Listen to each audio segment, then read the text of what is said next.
जंगल की हरियाली में एक छोटा चतुर खरगोश रहता था जिसका नाम बंटी था। बंटी के पास अन्य खरगोशों से अलग एक बड़ा सपना था। वह अंतरिक्ष की यात्रा करना चाहता था और तारों को करीब से देखना चाहता था। उसकी आंखों में चमक थी और दिल में अदम्य इच्छा। लेकिन बाकी जानवर उसके इस असाधारण सपने पर हंसते और कहते, तुम एक छोटे से खरगोश हो, अंतरिक्ष की बातें तुम्हारे बस की नहीं हैं। एक दिन जंगल में वैज्ञानिकों की एक टीम आई। उनका उद्देश्य जंगल के जीव जंतुओं का अध्ययन करना था। वैज्ञानिकों में प्रमुख थे प्रोफेसर राकेश, जो एक प्रसिद्ध अंतरिक्ष विज्ञानी थे। उन्होंने घोषणा की कि वे अंतरिक्ष में एक जानवर भेजना चाहते हैं ताकि वे जान सकें कि विभिन्न प्रजातियां अंतरिक्ष यात्रा कैसे सहन करती हैं। यह सुनकर जंगल के सभी जानवर उत्साहित हो गए, लेकिन साथ ही घबरा भी गए। बंटी ने देखा कि यह उसकी सुनहरी अवसर हो सकता है। उसने प्रोफेसर राकेश से संपर्क किया और अपनी इच्छा जाहिर की। प्रारंभिक चयन में कई जानवरों ने हिस्सा लिया, लेकिन बंटी की होशियारी, लगन और अदम्य इच्छा ने उसे प्रतियोगिता में आगे बढ़ने में मदद की। वैज्ञानिकों ने बंटी को अंतरिक्ष मिशन के लिए चुना, जिससे बाकी जानवरों ने उसकी प्रशंसा की और उसका सम्मान किया। चयन के बाद बंटी को कई महीनों की कड़ी ट्रेनिंग दी गई। उसे न सिर्फ रॉकेट में रहने की कला सिखाई गई, बल्कि उसे गुरुत्वाकर्षण, ऑक्सीजन आपूर्ति और अन्य तकनीकी जानकारियां भी दी गईं। बंटी ने हर चुनौती का सामना धैर्य और साहस के साथ किया। प्रोफेसर राकेश ने भी बंटी की प्रगति को सराहा और उसे आत्मविश्वास दिया। अंततः वह दिन आ गया जब बंटी को रॉकेट में बैठाया गया। जैसे ही लॉन्च का समय आया, बंटी ने अपने परिवार और दोस्तों को एक आखिरी बार देखा। गिनती शुरू हुई। 10, 9, 8.8। बंटी का दिल खुशी और उत्तेजना से धड़कने लगा। रॉकेट ने मजबूती से उड़ान भरी और बंटी ने पहली बार पृथ्वी को ऊपर से देखा। उसने नीले महासागरों, हरे जंगलों और घूमते बादलों को देखा, जो उसकी आंखों के सामने अद्भुत दृश्य प्रस्तुत कर रहे थे। लेकिन जैसे ही रॉकेट अंतरिक्ष में स्थापित हुआ, अचानक एक जोरदार झटका महसूस हुआ। रेडियो संपर्क टूट गया। बंटी ने महसूस किया कि रॉकेट का कंट्रोल सिस्टम फेल हो गया है और अब वह अंतरिक्ष में एक अनजान दिशा में बहने लगा।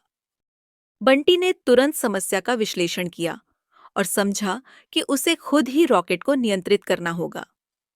उसने अपने प्रशिक्षित तर्क और चतुराई का उपयोग करते हुए प्रयास किया, लेकिन स्थिति बिगड़ती जा रही थी। कुछ समय बाद रॉकेट ने एक अजीब ग्रह पर उतरा। यह ग्रह पृथ्वी से बिल्कुल अलग था। यहाँ के आकाश का रंग गुलाबी था, पेड़ रंग-बिरंगे और चमकदार थे, और जीव-जंतु अजीब आकार और रंग के थे। बंटी ने अपने स्पेस सूट पहना और बाहर कदम रखा। उसे इस नए ग्रह की हर चीज में उत्सुकता और रोमांच की भावना महसूस हो रही थी। बंटी ने अपने आसपास के वातावरण का निरीक्षण करना शुरू किया। तभी उसकी मुलाकात हरे रंग के एलियन झारो से हुई। झारो एक बुद्धिमान और मित्रवत एलियन था, जिसने बंटी को अपने गांव ले जाने का प्रस्ताव दिया। झारो ने बंटी को अपने गांव में स्वागत किया, जहां अन्य एलियंस ने भी उसका स्वागत किया। गांव के लोग बंटी की उत्सुकता और उसकी मानव जैसी भावनाओं से प्रभावित हुए। हालांकि गांव का मुखिया मोरिक, जो खुद बहुत ही चालाक और सशक्त था, बंटी पर नजरें रखे हुए था। मोरिक ने बंटी से कहा, यहाँ से वापस जाने के लिए तुम्हें हमारे लिए एक महत्वपूर्ण काम करना होगा। बंटी ने खुशी खुशी हाँ कर दी, क्योंकि उसे घर लौटना था। मोरिक ने बंटी को एक उन्नत ऊर्जा डिवाइस बनाने का कार्य सौंपा, जो ग्रह की ऊर्जा को स्थिर कर सके। बंटी ने मोरिक के लिए काम करना शुरू किया। उसने देखा कि मोरिक का व्यवहार धीरे धीरे बदल रहा था। उसने देखा कि मोरिक अपनी प्रयोगशाला में रात दिन काम करता है और अक्सर अकेले रहता है।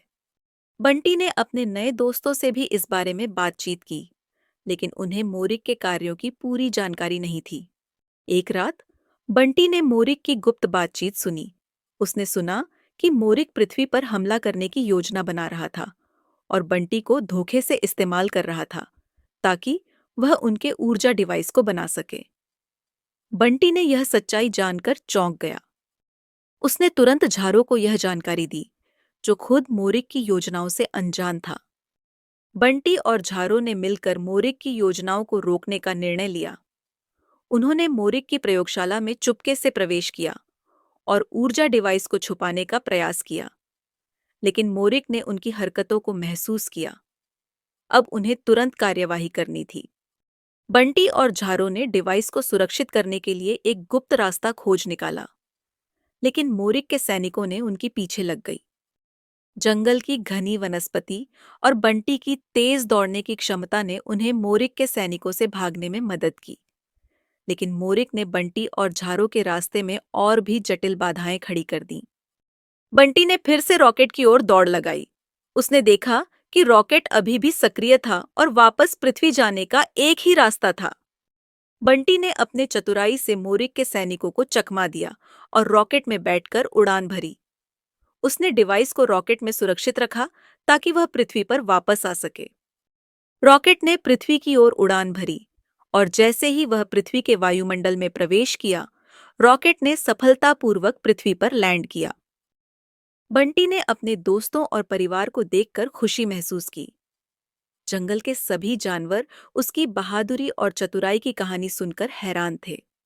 बंटी ने महसूस किया कि मोरिक की योजना केवल पृथ्वी पर हमला करने की नहीं थी, बल्कि वह एक ऐसे डिवाइस को बनाने की कोशिश कर रहा था जो दोनों ग्रहों के बीच ऊर्जा का संतुलन बिगाड़ सकता था। अगर यह डिवाइस सही नहीं बनाया गया, तो दोनों ग्रहों के जीवन को खतरा हो सकता था।